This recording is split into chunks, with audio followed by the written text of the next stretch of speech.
마가복음 8장 14절로 26절 말씀입니다. 우리 한 목소리로 봉독하겠습니다. 시작.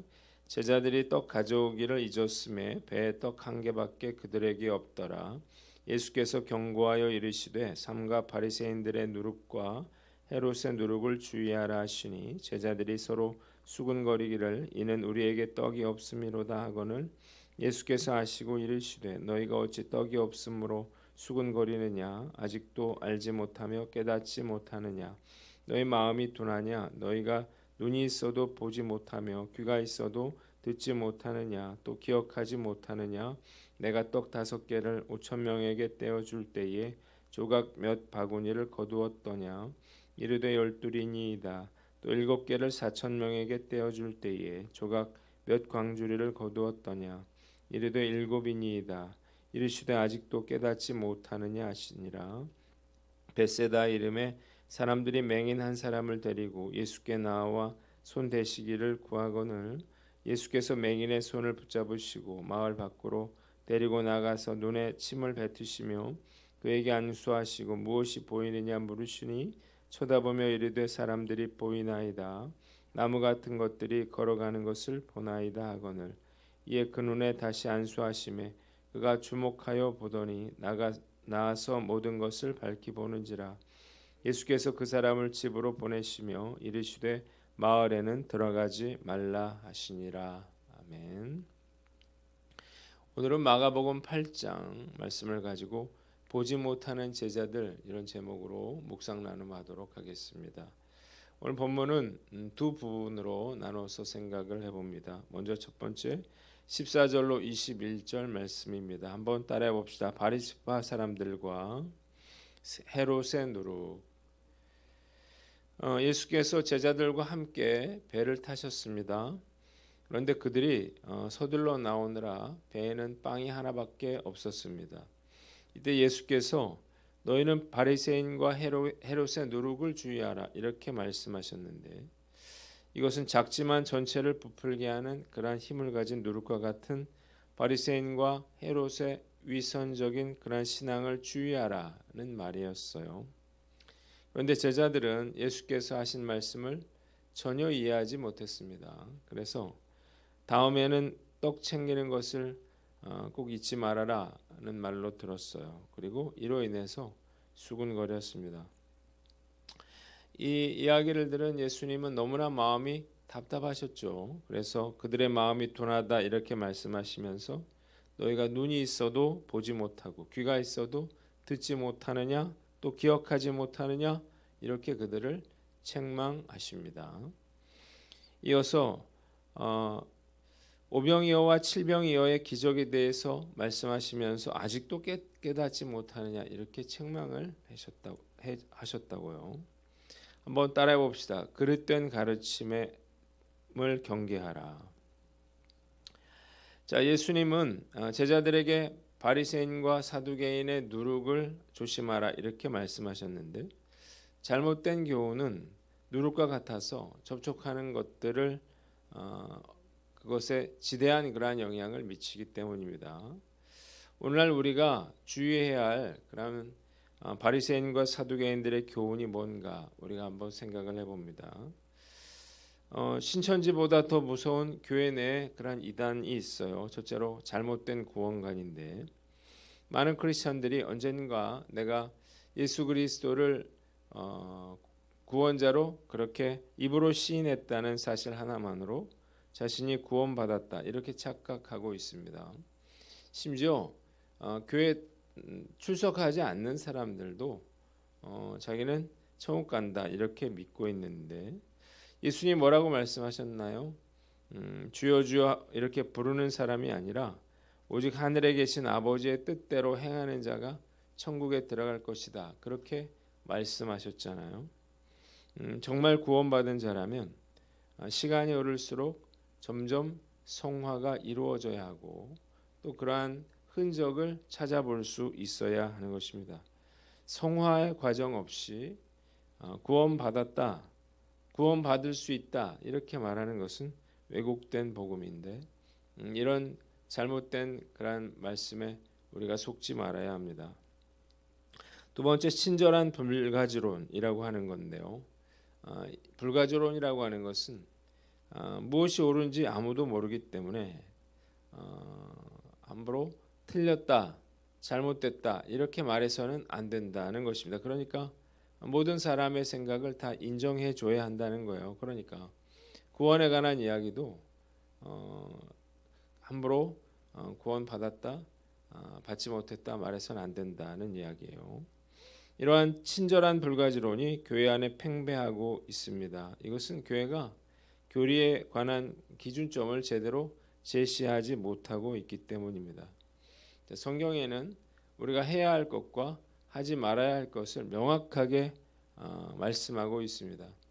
그런데 이 말씀을 제쳐두고 모두의 생각이 다 옳을 수 있다고 인정하게 된다면 그 누구의 잘못도 우리가 책망할 수 없고, 그리고 결국 다른 곳에도 구원이 있을 수 있다라고 하는 것을 허용하게 되는 것입니다. 이러한 잘못된 논리에 제대로 대처하지 못한다면 결국 교회는 스스로 무너져 내리게 되겠죠. 오늘 나눴던 것 살펴보고 이런 바리새인과 사두개인들의 누룩을 경계하면서 교회를 잘 지켜나가는 저와 여러분들 되시기를 주님의 이름으로 축원합니다. 두 번째는 인내로 양육하라는 것입니다. 한번 따라해 봅시다. 인내로 양육하라. 오늘 본문은 한 사람의 그런 믿음이 자라는 것이 얼마나 더딘 것인가를 잘 보여줍니다. 제자들은 정말 많은 이적을 봤습니다. 그리고 예수님으로부터 많은 말씀을 들었는데도 불구하고 예수님의 말씀을 전혀 이해하지 못했습니다. 자, 예수께서 바리새인과 사두개인들의 누룩을 주의하라 이렇게 말씀하신 이유는 아까 말씀드린 것처럼 이런 바리새인들과 사두개인들의 그런 위선적인 신앙을 경계하라는 거예요. 그래서 그들을 본받지 말고 그들의 잘못된 말에 귀를 기울이지 말아라는 건데, 자, 제자들은 전혀 예수님의 의도를 이해하지 못했죠. 그래서 이 말씀을 떡 챙기는 것을 잊지 말아라 이렇게 들었단 말이에요.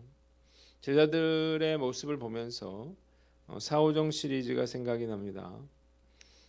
화가 난 선생님이 학생 전체에게 기합을 주고 있었습니다. 누워서 자전거 페달 밟기 벌칙을 줬는데 사오정은 가만히 멈춰 서 있는 거예요. 사오정에게 이야기를 했습니다. 너는 왜 가만히 있어? 그랬더니 사오정이 이야기하기를, 선생님 저는 지금 내리막길을 가고 있거든요. 수업 시간에 사오정이 손을 들었습니다. 선생님 칠판 글씨가 안 보이는데요. 이게 안 보여? 너 눈이 몇이냐? 제 눈은 둘인데요. 그게 아니고 눈이 얼마냐고. 제 눈은 안 파는데요. 뭐 이런 식으로 대답했다는 건데, 자, 이 사오정 시리즈가 유행을 했던 것은 뭐라고 말을 해도 자기식으로 대답하는 그러한 사오정의 모습이 웃음을 자아내기 때문입니다. 제자들 역시 아무리 예수님께서 열심히 가르치셔도 여전히 자기식대로 생각하고 행동했다는 거예요.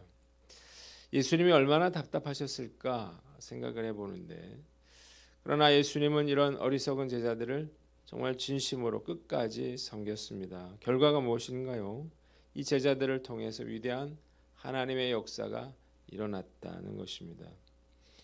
한 사람을 전도해서요, 그를 제자 삼는 것, 이것은 정말로 고단하고 어려운 일이에요. 아무리 열심히 그렇게 양육하고 섬겨도 어느 한순간에 믿음을 잃어버릴 수 있기 때문입니다. 정말 사람의 힘으로는 할 수가 없는 일 같아요. 그러나 우리가 결코 포기해서는 안 될 것입니다. 주님께서 이들을 통해서 놀라운 일들을 이루어 오셨고, 그리고 앞으로도 이루어 가실 거예요. 우리 교회가 만 3년 동안 중단됐던 제자 훈련을 다시 진행하고 있는데, 저도 끝까지 포기하지 않고 주님께서 맡겨주신 분들을 최선을 다해서 섬겨 나가려고 합니다. 교사입니까? 또 순장입니까? 여러분들에게 맡겨주신 영혼들을 우리가 인내와 끈기로 끝까지 잘 섬겨 나가는 저와 여러분들 되시기를 주님의 이름으로 축원합니다. 세 번째는 세상적인 문제에서 영적인 문제로 관심을 바꿔라는 것입니다. 한번 따라해 봅시다. 세상적인 문제에서 영적인 문제로 관심을 바꿔라. 자, 제자들이 이런 이야기를 한 이유가 무엇인가를 생각해 본다면 그들은 예수님을 따라다니면서도 아직도 먹고 사는 그런 문제에 사고가 갇혀 있었습니다. 그래서 늘 그 수준에서 생각하고 행동했습니다. 나는 어떤가 우리가 한번 생각해 봐야 되겠죠. 우리도 그러나 역시 영적인 문제들보다 육적인 것들, 무엇을 먹고 살 것인가에 대한 그러한 관심을 집중하고 있지 않는가요? 우리가 진정한 크리스찬이라면, 예수님의 제자라면 세상적인 문제에서 영적인 문제로 우리의 관심을 좀 바꾸어 나가야 한다는 것입니다. 우리가 아직도 말씀대로 살지 못하고 있는 이유가 무엇인가요? 여전히 우리가 세상적인 문제에 관심을 두고 살아가고 있기 때문입니다. 영적인 사람이 되려면, 영적인 생각을 하려면 우리가 하나님의 말씀 묵상을 잘 해야 할 것입니다. 육의 일이 아니라 영의 일을 생각함으로 육적인 사람이 아니라 영적인 하나님의 사람이 되시기를 주님의 이름으로 축원합니다. 두 번째 본문은 22절로 26절인데 한번 따라해 봅시다. 벳세다의 맹인을 고치심. 자, 오늘 예수님이 한 맹인을 고치신 사건이 나옵니다. 예수님은 최소 5차례 이상 맹인들을 고쳐주셨는데 본문은 갈릴리 호수의 동쪽에 위치한 벳세다에서 이제 맹인을 고쳐주셨습니다. 이 말씀은 오직 마가복음에만 기록이 되어 있습니다. 그런데 이 사건은 다른 맹인 치유 사건과 조금 달라요. 예수님께서 말씀이나 또 안수를 통해서 낫게 하신 것이 아니라 두 단계의 치유 과정을 통해서 눈을 뜨게 하십니다. 먼저 어떻게 하셨나요? 그의 눈에 침을 바르시고 안수하심으로 일단 시력을 회복시키셨습니다. 그래서 어떻게 했습니까? 나무 같은 것들이 보인다는 거예요. 자, 그리고 다시 한번 안수하심으로 그를 완전히 치유시켜 주셨습니다. 한번 따라 봅시다.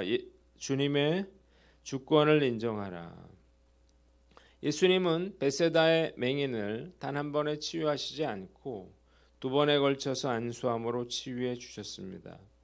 자, 우리가 알아야 할 것은 기도 응답이라고 하는 것은 얼마든지 상황에 따라 다를 수 있겠다는 것입니다. 때로 우리의 기도는 우리가 원하는 때에 원하는 방법으로 이루어지지 않을 수도 있습니다. 그렇더라도 우리는 낙심하거나 원망해서는 안 됩니다. 얼마든지 다른 방법으로 주님께서 우리의 기도에 응답하실 수가 있기 때문이죠. 자, 우리는 그래서 우리의 문제 해결의 방법과 때를 온전히 주님께 맡겨야 하는 것입니다. 저도 생각을 해보니까 주님께서 저의 기도에 응답을 해주실 때에 똑같은 방법으로 그렇게 응답해 주신 것이 아니라 그 상황에 따라 각각 다른 방법으로 그렇게 응답해 주셨더라고요. 그래서 우리가 해야 할 일은요, 어떤 방법이든 간에 주님께서 가장 좋은 길로 인도해 주실 거라고 하는 확신을 갖는 것입니다. 오늘 나는 어떤가 우리가 생각해보고 주님의 응답이 내 생각과 다르다 하더라도 그 주님의 주권을 인정하고 인내하며 기도하는 저와 여러분들 되시기를 주님의 이름으로 축원합니다. 기도하겠습니다. 하나님 아버지, 바리새인들의 누룩을 경계하며 하나님 어떤 상황에서도 주님의 주권을 인정하는 저희들이 되게 하여 주시옵소서.